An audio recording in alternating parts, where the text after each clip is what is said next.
నేను పొలంకి వెళ్తున్నా. నేను పొలంలోకి వెళ్తుంటే ఆ రేకులు నేను 37 సంవత్సరాల నుంచి సాగు చేస్తున్నా అక్కడిని. మా అత్తమామ అంతకన్నా ముందు చేస్తున్నారు.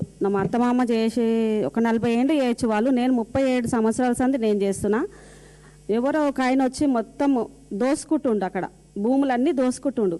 మొత్తం 5-10 లక్షలు ఇచ్చి కొనుక్కున్నా అని చెప్తే మరి కొనుక్కున్నాడేమో అనుకున్నాం. నా పొలంలోకి నేను ఓనికే గేటు పెట్టేసిండు. గేటు పెట్టేస్తే గేటు పెట్టొద్దని అడ్డం పోతే మా ఆయనను కొట్టిర్రు. వేరే బోన్సర్లను పెట్టి కొట్టిస్తారు, ఒత్తేస్తారు దెబ్బ కనిపించకుండా. నేను పోతుంటే కూడా ఫోటోలు తీస్తారు. అక్కడ 50,000 పెట్టి మేము కడీలు తీసుకొచ్చి అడవి పందులు మేయకుండా సేను మొత్తం తయారైనాక కూడా అడవి పందులు మేసాను. మేము అక్కడ కంచె వేసుకుంటే ఆ కంచెను నైటే తీసేసిరు. ఎవరు తీయమన్నారు, ఇట్లా ఎందుకు చేసిరు, మాకు ఎందుకు చేస్తున్నారు ఇట్లా అంటే సుధాకర్ తీయమన్నాడు. ఏ సుధాకర్ అంటే తిరుపతి సుధాకర్ అని చెప్తారు సార్. ఇట్లా చేస్తారు. నాకు ఒక 10 ఆవులు ఉన్నాయి. అక్కడ గడ్డి పెట్టుకున్నా, పొద్దుగాల పోయి నేను గడ్డి కోసేసుకోవాలి. అక్కడ కూర అలుక్కొని నేను రోజుకు 500-800 వస్తే నా జీవనాధారం నడుస్తుంది. అక్కడ నన్ను పొలం మీదకి నిలగొడితే నేనేం చేయాలి? వెళ్ళిపోండి, మీకు కూడా ఇస్తాం 10 లక్షలు అంటారు, 5 లక్షలు అంటారు. 5 లక్షలు పెడితే ఒక ప్లాట్ వస్తలేదు సార్, ఒక దావత్ కూడా అవుతలేదు. వాళ్ళు ఇచ్చే పైసలు ఏమిటికి అయితే మాకు పైసలు వద్దు, మాకు భూమి కావాలి. మాకు భూమి మీదనే మా జీవనాధారం.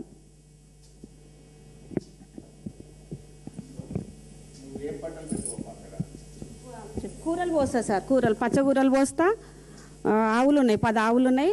గడ్డి పెట్టినా, ఇప్పుడు గడ్డి కూడా ఉంది. పోనీయకుండా 10 నిమిషాలు ఆగాలి సార్. గేట్లు పెట్టేసుకురు, లాక్ వేసుకుంటారు.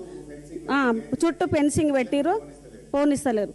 మళ్ళీ ఎవరినన్నా కూలీలను పిలుచుకపోతే నువ్వు భూమి అమ్మవు కదా, నీ ఉంది కదా, నువ్వే రావద్దని వాళ్ళు నిలగొడితే మొన్న 1.5 ఎకరాల పొలం నేను ఒక్కదాన్నే నాటేసుకున్నా. వాళ్ళు నిలగొట్టేసిరు. వాళ్ళ భయానికి సార్, వాళ్ళు వస్తలేరు. అట్లా ఫోటో తీస్తారు సార్, తీస్తారు. వాళ్ళ భయానికి సార్, వాళ్ళు బోన్సర్లు రమ్మ మమ్మల్ని కొడతారు, మమ్మల్ని చంపితే మేము మా పిల్లలు ఆగమవుతారు, మేము రామంటే మొన్న నేను ఒక్కదాన్నే నాటేసుకున్నా 1.5 ఎకరాల పొలం.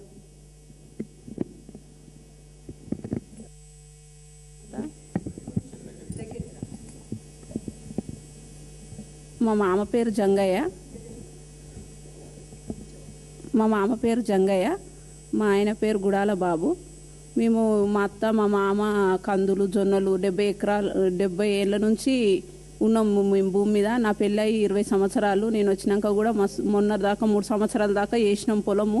మా తాన మేము ఇట్లా వాళ్ళు రేకులు వాచుతారని మేము ఏం చేసినామంటే అది ఒక ఫోటోలు వీడియోలు కూడా తీసుకున్నాం. ఎందుకంటే ఇల్లు కబ్జా మీద కూర్చుంటాటురు, చుట్టుముట్టు మొత్తం రేకులు వాతేస్తురని మాకు భయమైంది. అట్లా అని ఒక ప్రూఫ్ కోసం అని చేసినాము. కానీ ఇప్పుడు నిన్న మొన్న మళ్ళీ వర్షాలు పడతాయి, కందులో జొన్నలో పుంటిత్తులు అలుక్కుందామని పోతే మా ఆయనను లోపలికి రానిస్తలేరు. నువ్వు ఒకసారి రా అని నన్ను కూడా పోతే ఆడవాళ్ళని పెట్టి కూడా రౌడీ షీట్లను పెట్టి కూడా మొత్తం ఇది చేసిర్రు. మాకు భయం అవుతుంది, నేను పోను, మళ్ళీ నువ్వు ఉన్న వాళ్ళని పొలం కోసం మా ఆయన ప్రాణాన్ని కూడా తీసుకుంటా అని చెప్తుండు. కానీ వద్దులే, ఎవరితోనన్నా మాట్లాడదాము, ఎంత కాడికైతే అంత కాడికి అవుతుంది అనేసి అనుకున్నాం. కానీ మాకు ధైర్యం చాలతలేదని ఇప్పుడు మేడం దగ్గరకు వచ్చినాం అందరం కలిసి.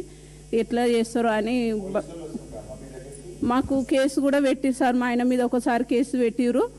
ఇప్పుడు దుందాము, అది మొత్తం పొలం అంతా సాఫ్ చేసుకుందాం అనుకుంటే అసలు సాఫ్ చేయనిస్తలేరు సార్. ఇప్పుడు మే నెలలో వర్షాలు పడతాయి, అందులో వేస్తాం మేము ప్రతి సంవత్సరం. ఇప్పుడు 3 సంవత్సరాల నుంచి భూమిని ఇప్పుడు మేము మా మామ చేసింది సార్. నా పెళ్లి కాకముందు నుంచి మా మామ ఇప్పుడు 70 ఏళ్ళు ఉండు సార్. నా పెళ్ళి అయ్యి ఇప్పుడు 25 సంవత్సరాలు అవుతుంది సార్. నువ్వు కూడా చేసిన, మా మామ చేసిన, మా అత్త చేసి సార్. కుంటి కూర కందులు అన్నీ పండించారు. కానీ ఇప్పుడు మాత్రం రాణిస్తలేరు సార్. గేట్ కాడిపోయినా కానీ వాళ్ళు పోలీసులు ఆడపట్ల పోలీసులకు ఒక ఫోన్ చేయాలని మాత్రం ముందు వాళ్ళే పోలీసులే ఉంటుంది సార్. అసలు ఆడపట్ల పోలీసులు పేదలకు సహాయం చేయాలి, కానీ వీళ్ళు వాళ్ళకు సహాయం ఎందుకు చేస్తారో నాకు అర్థం కాలేదు సార్. ఒకసారి పోలీసులతో కూడా నేను గొడవ పడ్డా సార్. అంటే నువ్వు ఈ నుంచి నువ్వు అసలు మాట్లాడకంటే నేను కరెంటు వైరు పట్టుకుంటా, నా పొలం కోసం నేను పానమన్న తీసుకుంటా, కానీ నా పొలంలోకి వెళ్ళి నువ్వు దున్ననిస్తలేరని అంటే సరే అని ఆమెను వదిలేసేయని అప్పుడు ఫోన్ చేసిరు సార్. సుధాకర్కి ఫోన్ చేస్తే నన్ను లోపలికి పోనిచ్చిర్రు, ట్రాక్టర్ లోపలికి కొనిచ్చిరు సార్ పోయిన సంవత్సరం. ఇప్పుడు 2 సంవత్సరాలు అవుతుంది సార్ దున్నక. సుధాకర్ చెప్పినట్టే పోలీసు వాళ్ళు వింటారు సార్. అన్నీ ఉన్నాయి సార్. మోటార్ లేదు కానీ వర్షాలకు పండిస్తాం సార్, మాకైతే లేదు. మాకుంది సార్. మాకున్నది సార్. బోర్ వేసుకున్నాం మేము. బోర్ వేసుకొని కూడా ఇప్పుడు 38 సంవత్సరాలు అవుతుంది సార్. బోర్ వేసుకున్నాం మేము. బోర్ వేసుకున్నాము, అప్పటి నుంచి వరి పండిస్తాం మేము. ఆవులు తెచ్చుకొని దాంట్లో మీద పచ్చగూరలతోటే బతుకుతా సార్. మొన్న పంట కోద్దామంటే గేట్లకేం రానియలేదు సార్. చిన్నగా ఉంది గేటు.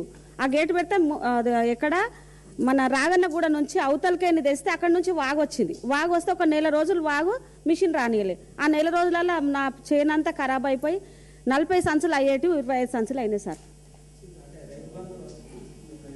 పడదు సార్, అది పడదు. అంటే మాకు అప్పట్లో కాంగ్రెస్ ప్రభుత్వము మాకు ఇచ్చింది బతుకుమని మా మామకి ఇచ్చిర్రంట. కాంగ్రెస్ ప్రభుత్వము మా మామకి ఇస్తే మేము దాంతోటే బతుకుతున్నాం. ఇవి లేదు సార్, పన్ను కాయిదాలు పాస్బుక్లు ఇవ్వలేదు మాకు. ఇప్పుడు ఇవ్వాలని కోరుతున్నాం సార్. ఇప్పుడు అవి ఇవ్వాలనే మేము కొట్లాడుతున్నాం సార్. సార్ మేడం దగ్గరకు అందుకే వచ్చినాం. మాకు నష్టపరిహారం చాలా